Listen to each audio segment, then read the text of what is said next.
Hi everybody. What some of you might not know is that I do demos at stores, grocery stores. And this week I did the Keurig coffee maker, but today I'm going to make hot chocolate. So I went and bought a hot cocoa packet. This is a Land O'Lakes raspberry chocolate hot cocoa. And instead of using the K-cups,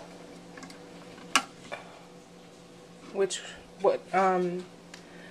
is what you're supposed to use with the Keurig. This is actually a coffee little cup already pre-measured. You can use it just to do the hot water.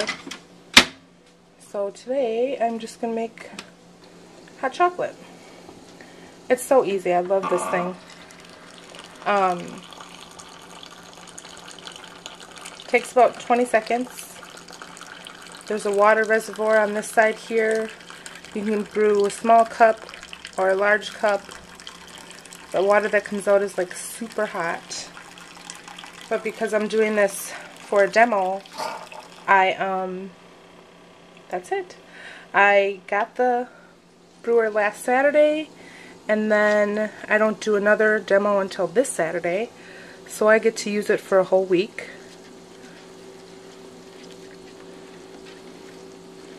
And that's it. There's my hot chocolate.